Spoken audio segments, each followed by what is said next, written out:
이 시간 하나님 주시는 말씀 누가복음 5장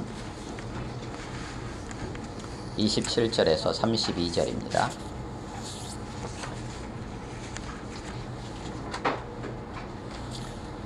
누가복음 5장 27절에서 32절. 지난주에는 압달라 하루는 예수님께서 가르치실 때 일어났던 일, 중풍병자, 마비되었던 자, 그를 사람들이 침상에 매가지고 예수님께로 지붕을 뜯어서 달아내립니다. 그리고 예수님 앞에 세우게 되죠. 그때 예수님께서 네 죄사함을 받았다라고 선언해 주시는 장면입니다. 그것이 이제 문제가 되고, 그것으로 인해서 서기관과 바리새인들이 그들의 마음 가운데 신성모독이다 이런 생각을 가지게 됩니다. 예수님께서 그 일을 행하신 것이 죄를 사하는 권세가 있다는 것을 그들로 알게 하기 위함이다 라고 죄사함 선포의 목적을 밝혀주셨습니다. 서기관이나 바리새인들, 또 그 광경을 목격했던 모든 사람들, 그들 모두가 다 하나님께서 하신다, 하나님만이 하신다라는 고백을 하지만, 그렇게 말하는, 그렇게 고백하는 그 중심은 어떤지 사람들마다 좀 달랐던 모습들을 우리가 보았습니다. 죄사함의 선포가 사람들로 인한 것도 아니고, 중풍병자 자신을 위한 것도 아니고, 오직 예수 그리스도의 은혜로 주어졌다라는 것을 우리가 지난주에 들었습니다. 오늘 이어지는 본문은 예수님께서 이 땅에 오신 목적을 레위라 하는 세리를 부르시는 과정 속에서 밝히시는 본문입니다. 그래서 레위를 예수님께서 부르십니다. 나를 따르라. 그러자 그가 따릅니다. 그리고 예수님을 위해서 레위가 큰 잔치를 마련합니다. 그리고 거기서 세리들 또 다른 사람들과 함께 먹고 마시게 됩니다. 그 광경을 이제 바리새인과 서기관들이 봅니다. 그리고 제자들에게 이제 비방하는 장면이 등장합니다.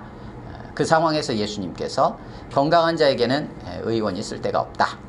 병든 자에게라야 의사가 필요하다. 그래서 예수님이 오신 목적은 의인을 부르러 온 것이 아니라 죄인을 불러 회개시키러 왔다 라는 말씀을 오늘 본문에서 주십니다. 네, 함께 읽겠습니다. 27절에서 32절입니다. 시작.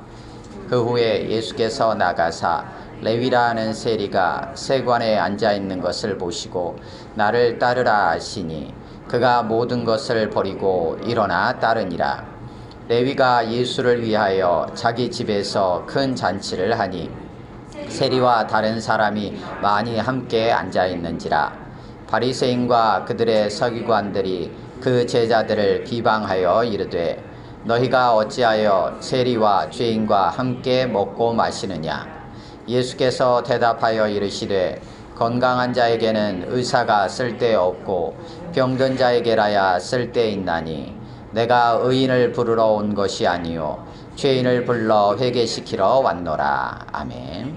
거기까지 한 3, 4분 정도 각자 묵상하겠습니다.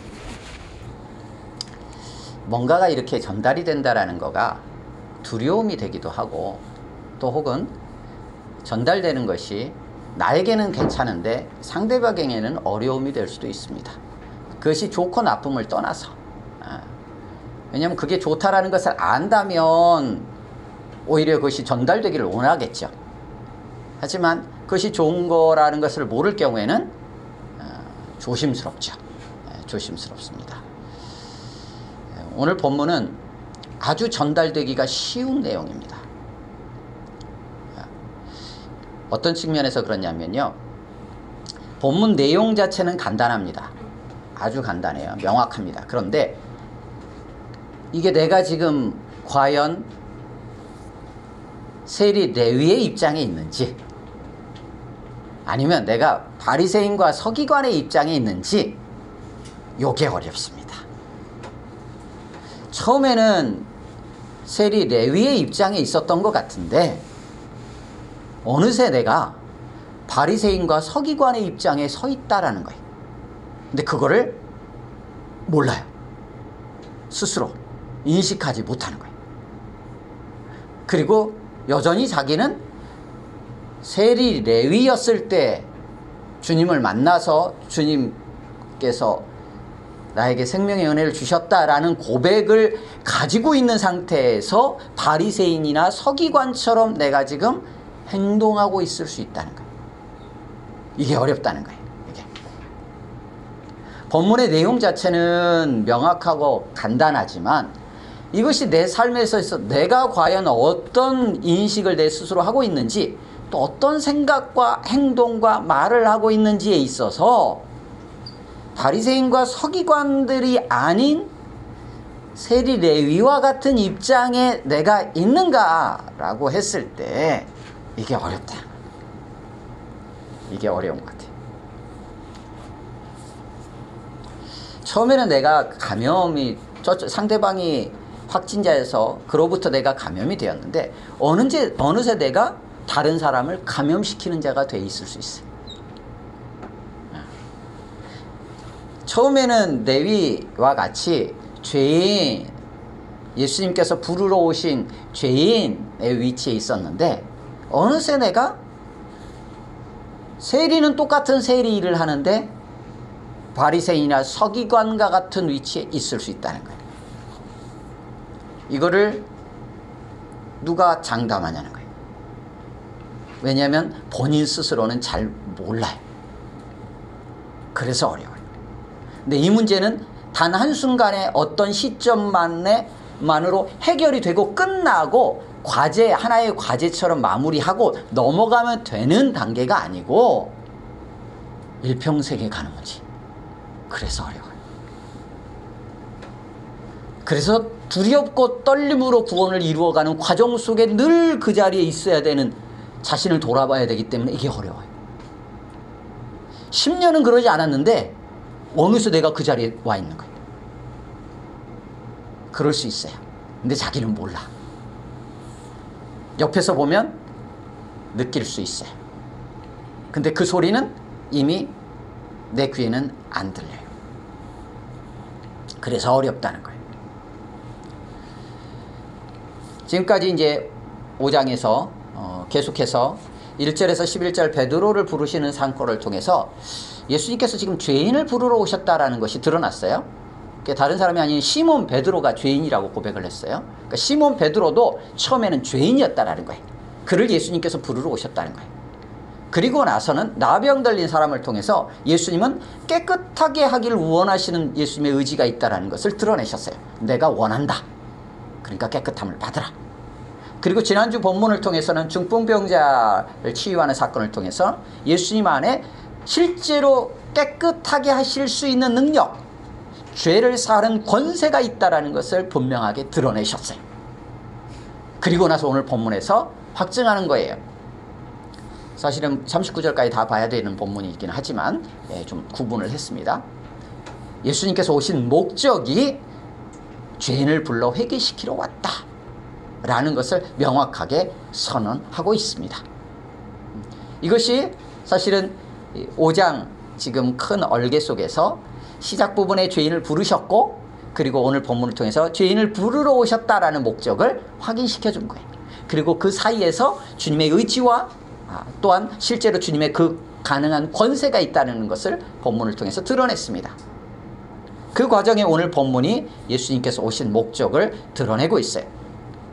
제가 이제 주보에 간단하게 이렇게 문단을 좀 나눠놨습니다. 나누는 구조는 하나의 예입니다. 그래서 27절에서 32절까지 본문만 단락으로 보았을 때 이런 형태로 이해할 수 있다는 거예요. 그렇게만 이해할 수 있는 건 아니에요. 다르게 이해할 수도 있지만 이런 형태로도 이해할 수 있다는 거예요. 그리고 39절까지 넘어가면 또 구조는 달라질 수 있어요. 제가 자주 언급하지만 27절이 하나의 시작 부분이에요. 그리고 그 안에 28절이 있고 그 속에 중심에 29절이 있어요. 그리고 다시 28절하고 대응하는 부분에 30절이 있어요. 그리고 27절하고 맞물리는 내용으로 31절, 32절의 내용이 있어요. 그것을 A, B, X, B-A- 제가 그렇게 표현해놨어요. 문맥이 그렇게 흐른다는 거예요. 그러면 그러한 관점, 제가 주보에 기록해 놓은 관점으로 본문을 이해했을 때 본문은 어떻게 이해가 되는가 하면 27절에서 예수님은 레위를 부르십니다. 레위는 누구냐면 세리예요. 레위는 이름이고 세리는 그의 직업입니다. 그래서 세리인 레위를 부르셨어요. 그런데 그가 사람들에게 어떤 사람이라고 손가락질을 받던 사람인가? 어떤 사람이요? 죄인이라고 손가락질을 받던 사람이에요. 그러니까 27절을 달리 말하면 예수님께서 누구를 부르신 거예요? 죄인을 부르신 거예요.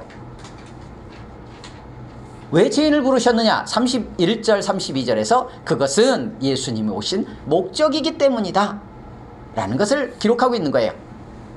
그러면 죄인을 부르러 오신 예수님의 이 목적에 대해 사람들은 어떻게 반응하는가? 두 가지로 나눠집니다. 하나, 28절에서 바로 부름을 받은 그 레위 죄인은 따르고 있고, 30절 그 죄인이 아니라고 생각하는 바리새인과 서기관들은 비방하는 모습으로 나타난다는 거예요. 그러면 그것이 어떤 현장에서 실제로 그게 나타나는가? 바로 29절 밥 먹는 자리라는 거예요. 예수님이 오신 목적에 근거해서 예수님은 실제로 죄인을 부르셔요. 그런데 사람들의 반응은 달라져요. 그것이 어디에서 이루어지느냐? 우리의 구체적인 아주 일상의 삶에서 나타나고 있다. 바꿔서 말하면 우리의 삶의 일상의 자리를 통하여서 과연 주님을 따르는 자로 있는지 주님을 따르지 않는 자로 있는지가 드러나고, 곧 내가 주님의 이 땅에 오신 목적에 합당한 자인지 아닌지가 나타나는 본문이 오늘 본문의 구조라는 거예요. 이렇게 이해했을 때 예수님께서 27절에서 레위라 하는 세리를 보십니다. 세관에 앉아있는 것을 보시죠. 그리고 나를 따르라 하니까 28절 같이 읽습니다. 28절 시작. 그가 모든 것을 버리고 일어나 따르니라. 따랐다 라는 거예요. 따랐다. 앞부분에서도 베드로와 저기 사람들이 모든 것을, 배에 있는 것을 다 놔두고 11절에 보면 그들이 배들을 육지에 대고 모든 것을 버려두고 예수를 따랐다 이렇게 돼 있어요. 그러니까 이제 모든 것을 버렸다 가니까 우리가 그냥 다 내팽개치고 필요 없어 하고 뭐 이런 느낌으로 좀 우리가 이해할 수 있는데요. 11절하고 또 오늘 본문에 나오는 28절에 있는 버리고는 조금 이렇게 좀 느낌이 다릅니다. 28절은 어떤 거냐면 세리가 세관에 앉아 있어요. 딱 앉아 있어요. 이렇게 앉아서 한마디로 말하면 일을 하고 있는 거예요. 세무서에서 일을 하고 있는 거랑 마찬가지예요. 일하고 있는 거예요. 일하고 있어. 그러면 일을 하기 위해서 뭐 그냥 우리식으로 생각할게요. 책상도 있을 것이고 그 위에 세리니까 세무사니까 장부가 있을 거 아니에요. 장부도 있을 것이고 또 돈을 받고 하니까 돈을 수납하는 금고가 있을 거 아니에요. 이렇게 딱 차려져 있어요. 그리고 펜도 있고 이렇게 있는 상황에서 예수님께서 보시고는 나를 따르라 하니까 세리가 어떻게 했다는 거야? 그 모든 걸 어떻게 해요? 다 놔두고 예수님을 따랐다 이런 의미예요. 전부 다. 그거 지금 신경 쓸 게 없어요. 예수님 나를 부르시냐고 그냥 놔두고 간 거예요. 그런 의미입니다. 그러면 이 레위는 예수님에 대한 이해가 있었을까요? 없었을까요? 있었겠죠. 적어도 소문이 다 났을 거 아니에요? 이미 소문이 다 파다하게 퍼졌어요. 그럼 레위도 알고 있었겠죠. 그러면 이 레위가 예수님의 따르라 하는 부르심에 대해서 따랐다라고 한다면, 모든 것을 놔두고 따랐다고 한다면 예수님에 대한 그의 생각은 어땠을까요? 적어도 좋게 가지고 있었을까요? 안 좋게 가지고 있었을까요? 아무래도 조금 더 긍정적으로, 아니면 훨씬 더 보다 더 적극적으로 예수님에 대한 호감과 또한 예수님을 만나고 싶은 열망이 있었을 거예요. 그렇기 때문에 여기 27절하고 28절 사이에 아무것도 없어요. 예수님 나를 따르라 하니까 놔두고 모든 걸 다 놔두고 따랐다 이렇게 돼 있어요. 레위에 대한 얘기는 여러 가지로 많습니다. 그런데 누가복음에서는 알페오의 아들 레위라고 돼 있어요. 예수님의 12제자 중에 하나예요. 알페오의 아들 해가지고 레위의 아버지를 소개하고 있어요. 근데 마태복음에서는 어떻게 소개하냐면 세리 마태라고 소개를 합니다. 마태복음을 기록한 자가 마태예요. 그 마태가 레위예요. 그래서 아마도 그냥 일반적으로 얘기하기로는 예수님을 따르고 예수님 안에서 새롭게 불려졌던 이름을 마태로 이해를 하고 원래 이름은 레위였다. 이제 보통 이렇게 이해하기도 합니다. 그랬을 때 레위라는 이름은 어떤 의미예요? 우리가 레위 하면 생각나는 이름 혹시 기억나는 이름 있으십니까? 레위? 누가 기억이 나십니까? 예, 레위 지파. 그러면 야곱의 12아들 중에 예, 한 명이에요. 셋째 아들이에요. 루벤, 시몬, 레위니까 레위. 셋째 아들이에요. 셋째 아들. 그가 바로 레위예요. 레위는 연합한다 이런 의미가 있죠. 그래서 레위예요. 그러면은 레위라는 이름, 레위 지파가 있어서 레위 지파는 주로 무슨 일을 했었죠? 예, 성소에서, 성막에서, 성전에서 일을 했던 자들이 레위인들이에요. 다시 말하면 이스라엘 전체를 대표로 해서 구별되었던 자들이 레위인이에요. 그들에게는 기업이 주어지지 않았어요. 그렇게 이름을 이해를 할 경우에 단정할 수는 없지만 레위 지파에서 주로 그 이름을 쓰지 않겠어요, 주로? 다른 지파 사람이 레위라는 이름을 가져와서 쓰기는 쉽지는 않을 거예요. 그래서 그렇게 이해하기도 해요. 만약에 그렇게 이해한다면 이 레위라는 세리는 이게 굉장히 이게 역설적이에요. 하나님의 성전에서 하나님을 기업으로 하나님이 주시는 것을 먹고 살아가야 될 레위인이 지금 뭘 하고 있는 거예요?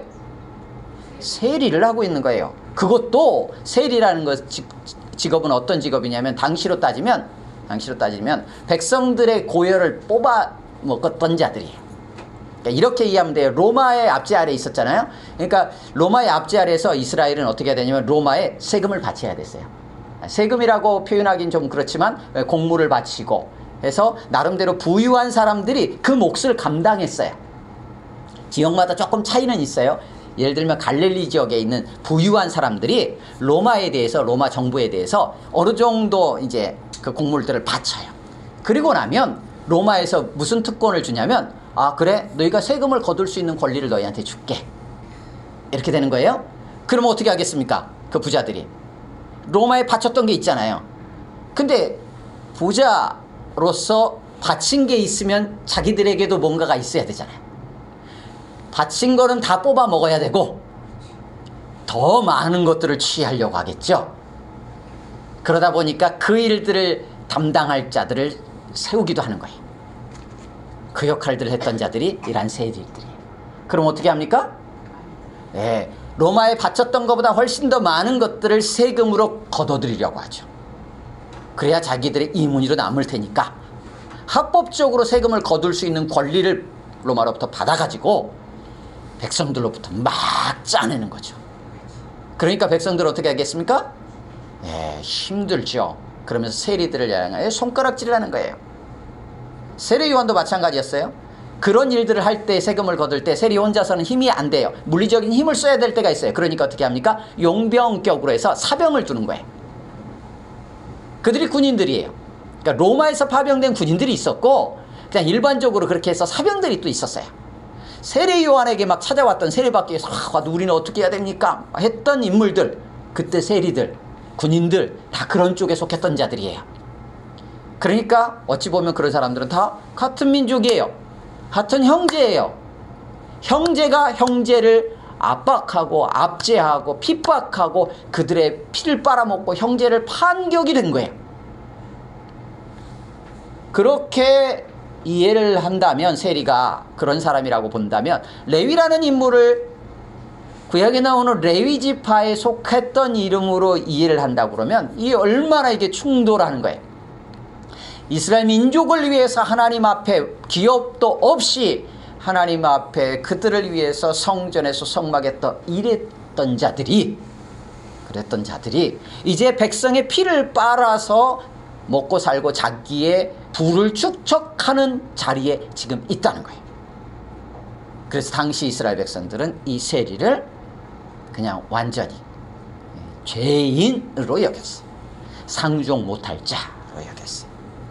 가장 거룩하게 구별되었던 자들이 지금은 가장 부정한 자로 취급되어지는 위치에 있었다는 거예요. 그가 세리였고 오늘 레위라 하는 세리이기도 마찬가지 더했죠. 근데 예수님이 그를 보시고 그에게 나를 따르라고 하신 거예요. 그 부르심에 레위가 따릅니다. 그러니 이 레위 안에 얼마나 그 마음 안에 적어도 레위가 이렇게 따랐던 걸 보면 그 안에 갈등이 많이 있었던 것으로 이해할 수 있어요. 고민이 많이 있었겠죠. 예. 그런 일을 하기는 하지만 그 안에 얼마나 충돌이 일어났겠어요. 이 레위가 마태복음에서는 마태로 소개돼요. 그럼 마태복음에서 마태라고 소개됐다는 얘기는 누가 마태라고 적었다는 얘기예요? 본인이 그렇게 적은 거예요. 본인이. 그런데 마태라고 적으면서 앞에 뭐라고 소개를 하냐면 세리 마태라고 소개를 해요. 이런 거하고 똑같은 게 내가 옛날에 내가 청년 때 젊을 때 나쁜 짓을 많이 했어. 근데 그래가지고 감옥에도 갔다 왔어. 근데 지금 안정적이야. 지금 아주 모든 사람들의 존경을 받아. 그런데 자기 이력에 적어놓는 거예요. 전과자 마태. 자기 이력에. 그렇게 적은 거하고 다르지 않아요. 마태는 그러면 레위는 본인이 끝까지 예수님의 제자가 되어서도 어떤 인식을 가지고 있었다는 얘기예요? 자신이 어떤 자였는지에 대한 걸 잊지 않고 있다는 얘기예요. 바리새인이나 서기관의 위치로 자기가 가 있는 게 아니라 여전히 주님이 자신을 부르실 때의 그 모습, 그때의 자신이 하나님 앞에서의 어떤 자였는지에 대한 인식을 여전히 끝까지 가지고 있었다라고 볼 수 있어요. 그러기에 철저히 그때를 기억하며 그 누구 앞에서도 자기를 자랑하거나 드러내지를 않는 삶을 살아가게 돼요. 그래서 마태복음에 마태 자신의 기록에 대한 얘기들이 거의 없어요. 그런데 이 레위 마태는 어떤 인물이었느냐? 마태복음은 사복음서 중에서 구약을 어찌 보면 가장 많이 인용해요. 구약과의 연결복음서라고도 이해를 해요. 그래서 기록은 마가복음이 더 먼저 기록이 되었다고 보통 얘기를 하는데 우리가 신약 성서를 구성하고 있을 때는 제일 먼저 마태복음을 위치시켰어요. 그래서 마태복음은 주로 뭘 하냐면 구약의 성경에 이렇게 말씀하셨는데 그 말씀대로 이루어졌다. 성취되었다. 율법 얘기를 계속해요. 그 얘기는 마태 안에 무슨 이해가 있어요? 율법에 대한 이해가 굉장했다는 거예요. 구약 성경에 대한 이해가 남달랐다는 거예요. 구약의 말씀에 대해서 통달하고 있었다는 얘기예요. 그랬던 인물이 마태일 수 있어요. 그러면 오늘 본문에서 이 레위라는 세일이라고 하는 이 마태 레위는 구약의 말씀에 대한 이해가 그 안에 뼛속 깊이 가지고 있었던 자라고 생각해 볼 수 있어요. 그런데 지금 죄인 소리를 듣는 세리로서 형제를 팔고 있는 역할을 하고 있어요. 그걸 직업으로. 그걸 통해서 먹고 살고 있어요. 하나님을 기업 삼아 살아가야 될 자였는데 그 안에 얼마나 갈등이 있었고 충돌이 있었겠어요. 내가 하나님을 믿고 하나님을 따른다고 하면서 이 땅에서도 별로 좋게 여기지 않는 어떤 업소를 운영한다든지 어떤 일을 한다든지 하면 늘 마음에 부담이 되겠죠. 레위가 그랬던 것 같아요. 레위라는 인물이 어느 지파였는지 우리가 단정할 수는 없고 분명히 그렇지만 충분히 여지는 있어요. 그렇게 이해를 했을 때 그 안의 갈등과 그 고민 속에서 누구에 대한 소식을 들은 거예요? 예수님에 대한 소식, 소문을 들은 거예요. 그런데 그 예수님이 바로 어떻게 해요? 자기를 부르는 거예요. 바리새인이나 서기관들, 종교 지도자들은 자신을 부르지 않아요. 29절에 의하면 어떻게 나와 있냐면 함께 앉았다라고 돼 있는데 앉았다라는 건 그런 거예요. 이제 이들은 음식을 먹기 위해서 주로 그렇다 이렇게 약간 비스듬하게 이렇게 한쪽 이렇게 턱 괴고 이러고 이렇게 먹는데요. 그러니까 느긋하게 얘기하면서 하나 딱 주워 먹고 또 그렇지 이렇다는 거예요. 우리는 어때요? 딱 고추, 허리를 딱 고쳐 세우고 해서 손도 딱 내리고 먹는데 이들은 편안하게 앉아 있어서 음식을 먹었다는 얘기예요. 그렇기 때문에 함께 앉아 있는지라 라고 돼 있는 걸 30절에서 바리새인과 서기관들은 너희가 어찌하여 세리와 죄인들과 함께 먹고 마시느냐 이렇게 비방을 하고 있어요. 일상의 음식을 먹는 일에서조차도 가까이 하지 않고 함께 음식을 먹는 한 식탁 안에 있다라는 것 자체가 그들에게는 굉장한 수치요, 이건 혐오스러운 일이에요. 그렇게 역임을 받았던 레위 세리를 예수님이 지금 부르고 계신 거예요. 심상치 않으신 분, 죄를 사하는 권세가 있다고 스스로 선포하신 분, 죄 사하고 나병 들린 자를 깨끗하기를 원하시는 열망이 있으신 그분, 주의 성령이 임하여서 눌린 자를 자유케 하시겠다는 구약의 말씀이 이루어졌다고 담대히 선포하신 그분이 자신을 지금 부르고 있는 거예요.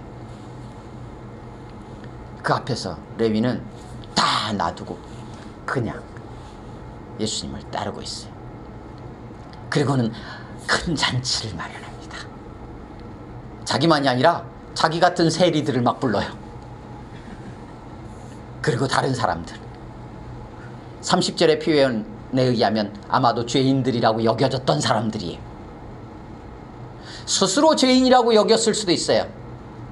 그래서 고민하고 있었던 사람일 수도 있어요. 그런데 다른 일반적인 사람들로부터도 죄인이라는 손가락질을 받았던 자들이에요. 그러면 누가 이들을 향하여 죄인이라고 손가락질을 했을까요? 예, 오늘 본문에 의하면 바리새인과 서기관들이에요. 그러면 그들은 세리를 향하여 죄인이라고 손가락질을 했다는 얘기는 스스로는 어떤 자들이라고 인식하고 있는 거예요? 예, 죄인이 아닌 자요, 거룩한 자요. 바리새인이라는 뜻 자체가, 바리새라는 뜻 자체가 구별된다, 구분된다, 이런 의미예요. 거룩하다라는 거예요. 자신들은 거룩한 자요, 경건한 자라는 의미예요. 시대의 흐름을 따르지 않는다는 거예요. 시대의 흐름을 따르지 않고 하나님의 말씀, 율법을 지켜 행하기로 작정했다라는 거예요. 그래서 구별된 자, 거룩한 자, 경건한 자야라고 스스로 생각했던 자들이에요. 죄인과 같은 맥락에서 이해한다면 의인이라고 생각했던 자들이. 예수님은 의인이라고 하느냐 너희가 그런 거예요. 그래서 32절에서 내가 온 것은 의인을 부르러 온 것이 아니요 죄인을 부르러 왔다라고 돼 있어요. 그러면 이때 의인은 어떤 의인일까요? 의인이 있습니까? 로마서에 기록되어 있는 것으로 봐도 의인은 없나니 하나도 없다라고 돼 있어요. 의인은 없어요. 그럼 누가 있을까요? 전부 죄인이에요. 그럼 우리는 어떤 자들인가요? 의롭다 여김을 받은 자들이에요. 죄인인데 죄 사함을 받고 의롭다 여김을 받은 자들이 우리예요. 의인하고는 다른 거예요. 의인이라는 정체성을 가지는 순간 우리는 어떻게 되냐면 나는 의인이야가 돼요. 죄인들이 까불고 있어가 되는 거예요. 죄인들이 어디 감히 어디 죄인하고 같이 놀아 이렇게 되는 거예요. 왜요? 내가 의인이니까. 신분이래요. 의인이라는 신분, 의인이라는 정체성을 가짐으로써 그런 일이 벌어져요. 누가 지금 의인이라고 생각하고 있어요? 바리새인과 서기관들이에요. 자칭 의인이에요. 이들은 하나님의 말씀을 잘 알았던 자들이에요. 그 말씀을 따라 지켜 행하던 자들이에요. 뒤이어 나오는 본문에 의하면 정기적으로 금식하던 자들이에요. 기도를 하던 자들이에요. 하나님의 말씀을 늘 가까이 하며 읽었던 자들이에요. 그들이 스스로 의인이라고 여기면서 다른 이들을 죄인이라고 판단하고 자신들의 주장을 내세웠던 자들이에요. 바꿔 말하면 내가 지금 그러고 있다면 나도 역시 의인이라고 스스로 생각하고 있는 거나 다르잖아요. 죄인은 의롭다 여김을 받는 자는 그냥 의롭다고 쳐준 거예요. 하나님이 의롭다고, 내가 너를 의롭다고 쳐준다. 의롭다고 생각해 줄게. 이런 거예요. 누구 때문에요? 예수님 때문에 그냥 의롭다고 봐주는 거예요. 아이들이 어디 가면은 막 뭐 해가지고 뭐 좀 저기 잘못했어요. 근데 선생님이 야, 너 부모님 데려와. 부모님 누구셔? 부모님 누구돼요? 아버지가 그래? 다시 다음부터는 조심해. 봐서 봐주는, 예수님 봐서 우리를 봐주시는 거예요. 그 고백은 일평생 가야 되는 고백이에요. 그래서 늘 하나님 앞에 의로운 상태로 있어야 되는 거예요. 의인이 되면 안 돼요. 의로운 상태로 있는 거예요. 의로운 상태는 뭐예요? 죄인으로서 의롭다 여김을 받았으니까 어떻게 돼요? 자랑하지 않죠. 자랑할 수가 없어요. 겸손하게 있을 수밖에 없죠. 자기를 주장할 수가 없어요. 내가 옳고 내가 판단하는 자가 결코 될 수가 없어요. 세리 레위가 막 그러겠습니까? 서기관 분과 바리새인들은 의인이라고. 너희가 의인이냐? 너희도 똑같이 죄인이야? 이렇게 말할까요? 아니요, 자신들이 죄인이에요. 죄인이라는 생각들을 가지고 있어요. 그러니까 그러지 못해요. 자신의 죄가 막 생각나면 어찌할 줄 몰라하는데 누가 다른 사람의 죄를 지금 바라보고 있겠어요? 그러니까 내가 어떤 인식을 내 스스로에 대해서 가지고 있는지 우리는 스스로 점검해 볼 수 있어요. 내가 바리새인이나 서기관 같은 모습으로 있는지. 신앙생활을 오래 하면 오래 할수록, 또 혹은 나름대로 뭔가에 대해서 하나님 말씀을 잘 따라간다라고 생각하면 생각할수록 우리는 바리새인이나 서기관의 위치에 설 가능성이 많아져요. 점점점 하나님의 말씀을 따라서 제대로 살아가면 살아갈수록 점점점 나 같은 죄인이 주님의 은혜로 이렇게 주님 앞에 있습니다라는 고백이 무르익어 가야 되는데, 반대로 자기의 행위가 드러나기 시작하면서 그러지 않은 이들을 판단하고 자기가 이해하고 있고 알고 있는 하나님을 주장하기 시작해요. 그러면 서기관 바리새인과 같아지는 거예요. 예수님은 누구를 부르기 위해 오셨다고요? 그러면 누가 죄인이죠? 이 땅에 모든 자가 다 죄인이라고 했잖아요. 모든 사람이 죄를 범하였음에 하나님의 영광에 이르지 못했다고 했어요. 그러면 바리새인과 서기관도 하나님 보실 때는 어떤 자들이에요? 죄인이에요. 그럼 예수님은 바리새인과 서기관도 부르기 위해 오셨을까요? 레위, 마태 같은 사람들로부터 죄인이라 취급받는 사람들만 부르러 오셨을까요? 다 부르러 오신 거예요. 그런데 이게 바뀌는 순간이 있어요. 레위가, 세리가 예수님의 부르심을 따라서 예수님의 제자가 됐어요. 불렀어요. 그런데 이제 예수님과 함께 다니다 보니까 어떻게 됩니까? 바리새인과 서기관들이 있어요. 어떻게 합니까? 예수님, 저기 좀 보십시오. 저 사람들 좀 보십시오. 저 회개하지 않는 자들. 물론 레위가 그런 건 아니에요. 야고보, 요한이 그랬어요. 저기 그냥 저 사마리아 저기 그냥 불을 확 내려가지고 그냥 싹 다 태워버리시죠. 이렇게 돼요. 그러면 어떻게 돼 있는 거예요? 자기가? 예, 자칭 의인이 돼 있어요. 바리새인 서기관이 되어 있는 거예요. 실제 제자들의 모습 안에서 그게 나타나는 거예요. 그랬다가 나중에 요한은 어떤 자가 됩니까? 하나님은 사랑이시라 이렇게 나가잖아요.